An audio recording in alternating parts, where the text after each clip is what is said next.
Well hello guys, welcome back to new comics. मैं हूं आपका host Manish and today I will be reviewing two Virgin Comics trade paperbacks, namely Guy Ritchie's Gamekeeper volume 1 and John Woo's Seven Brothers volume 1. So guys, before I start with Guy Ritchie's Gamekeeper Volume 1, let me give you a brief introduction about what Virgin Comics really is. So guys, Gotham Comics से graphic India को जो jump हुआ था, उसके बीच में Gotham comics के जो creators थे, जो मेन सीईओज थे, they underwent a long transformation phase, जिसके दौरान they associated themselves with Virgin company and also Liquid Comics and finally they made a permanent shift to Graphic India. So yeah, this is during the time when they were in association with Virgin and they published a bunch of titles under the imprint of Virgin Comics. And yeah, this is one of them. So Guy Ritchie's Gamekeeper के अलावा भी ढेर सारे और भी titles आया करते थे वर्जिन कॉमिक्स के अंदर, जो बाद में ग्राफिक इंडिया के अंदर पब्लिश हुआ एंड कुछ तो दोबारा पब्लिश हुआ भी नहीं. So anyway guys, let's keep all that aside and start our discussion about Guy Ritchie's Gamekeeper Volume 1. So guys, ये रहा वो ट्रेड पेपरबैक, जैसे कि आप देख सकते हैं. ये रहा स्पाइन, ये रहा back cover and I got this from Amazon. इसका एमआरपी है $15 लगभग, but I got this for a decent discount. I had to pay around 700 rupees which is near about 9.5 to $10. So दोस्तों चलिए पढ़ते हैं इसके पीछे क्या लिखा है.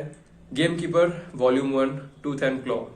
For 10 years he has lived a lie, telling himself that he nurtures life, when once he merely took it. But only now does he finally embrace the truth that he is closer to the wild than he is to his own humanity. He is nature's remedy to man's disease. So guys, Gamekeeper is a story about a man named Brock. And Brock is basically what the title suggests. He is a gamekeeper.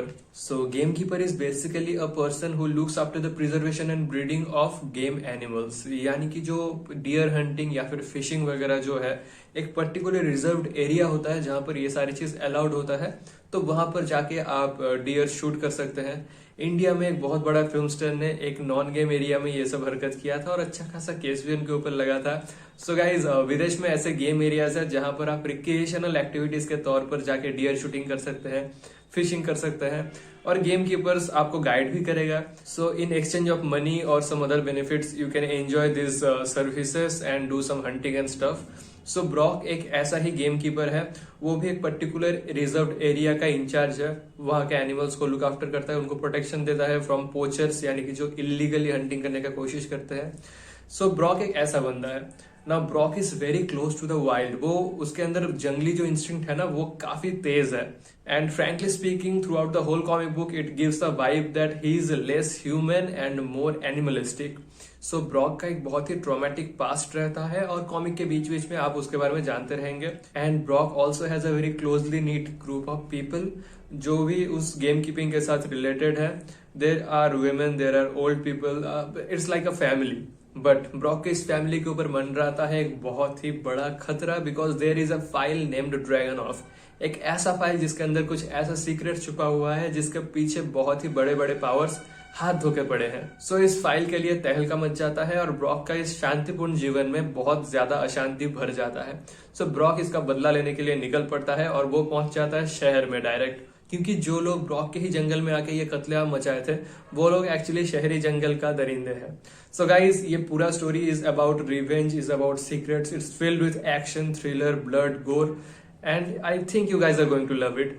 मुझे personally ये बहुत ज्यादा impress नहीं किया है.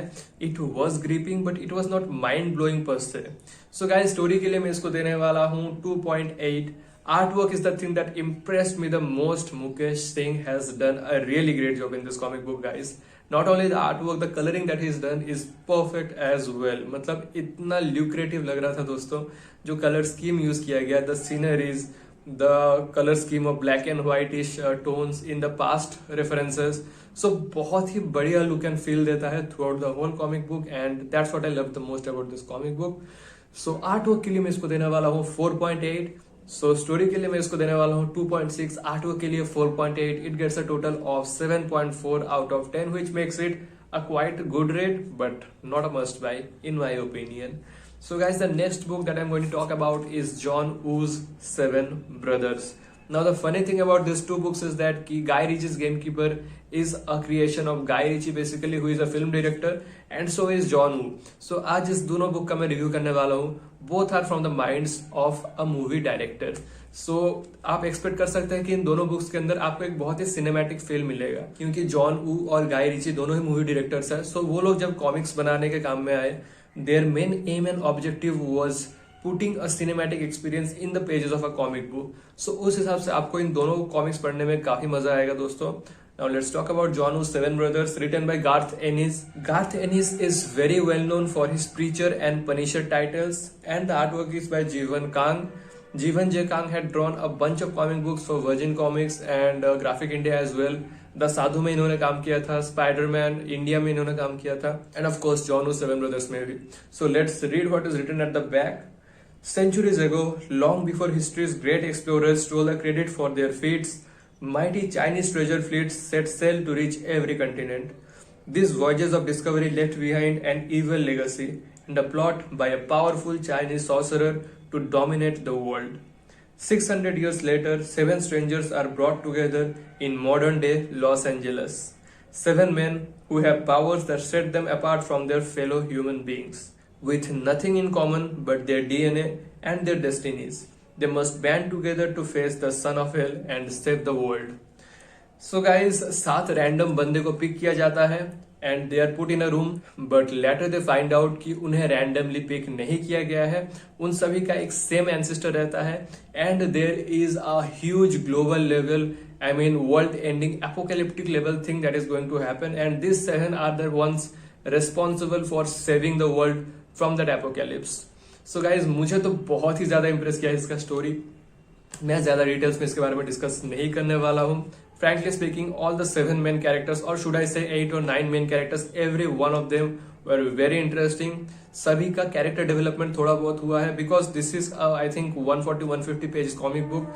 सो बहुत ज्यादा character exploration नहीं हुआ है, but it is just enough to relate with each and every character and see how they're different from one another, but they will all have to work together, setting aside their differences in order to save the world. So guys, इसके अंदर sorcery है, इसके अंदर magic है, इसके अंदर world ending stuff है, and इसके अंदर प्लॉट ट्विस्ट और वाव मोमेंट्स भरपूर है दोस्तों. एक पूरा पैसा वसूल कॉमिक बुक है ये. मुझे ये पर्सनली बहुत ज्यादा इंप्रेस किया है. सो मैं इसको स्टोरी के लिए देने वाला हूँ 4.8. आर्टवर्क के लिए मैं इसको देने वाला हूँ 4.6. Jeevan J Kang has done a really good job, and yeah overall it was the perfect balance, जैसे मैं एक्सपेक्ट करता हूँ एक कॉमिक बुक से. It should have a really good story with equally awesome artwork, and yeah John Woo's seven brothers was just that. So story के लिए इसको मैं देता हूँ 4.8, आर्टवर्क के लिए 4.6. It gets a solid 9.4 out of 10, which makes it a must read. लेकिन बहुत टाइम से ये आउट ऑफ प्रिंट है और बहुत जगह से आउट ऑफ स्टॉक है. थैंकफुली मुझे ये है कि यूज्ड कॉपी मिल गया for about 620 rupees. So it turn out to be a good deal in my case. So अगर आपको भी ये 600-700 या उससे कम में मिल रहा है, you should totally go for it. So guys, basically यही था आज का छोटा सा review regarding 2 comic books from 2 film directors set under the Virgin Comics imprint.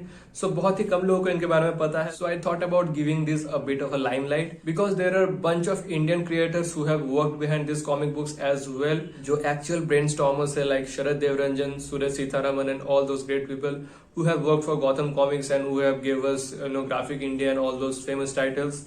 So they have also worked behind this as well, because वो लोग ही virgin comics का imprint handle कर रहे थे एट दैट टाइम.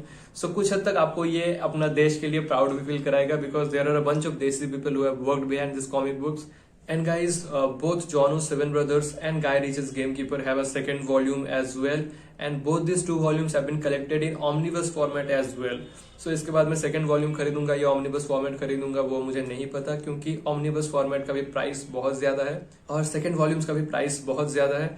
बट ऐसा नहीं है कि ये दोनों वॉल्यूम्स का स्टोरी इनकम्प्लीट है या आपको टू बी कंटिन्यूड वाला फील आएगा बहुत ज्यादा. Nothing like that. Guy Ritchie's Gamekeeper has a hint of to be continued वाला feel, but John Woo's Seven Brothers is very comprehensive and self-contained. ऐसा लगता है कि मानो वॉल्यूम 1 खत्म करने के बाद there were no planning for a second volume, but finally second volume भी आया इसका. सो सेकंड वॉल्यूम भी शायद एक सेल्फ कंटेंट स्टोरी ही होगा, I don't know for sure. Game keeper भी काफी हद तक सेल्फ कंटेंट ही है. So yeah there is that. So guys, यही था आज का छोटा सा review, and yeah if you have like this video make sure to press the thumbs up icon, video को शेयर कीजिए, चैनल को सब्सक्राइब करना मत भूलिए। मिलता हूं मैं आप लोगों से अगले वीडियो में। Till then take care, bye bye.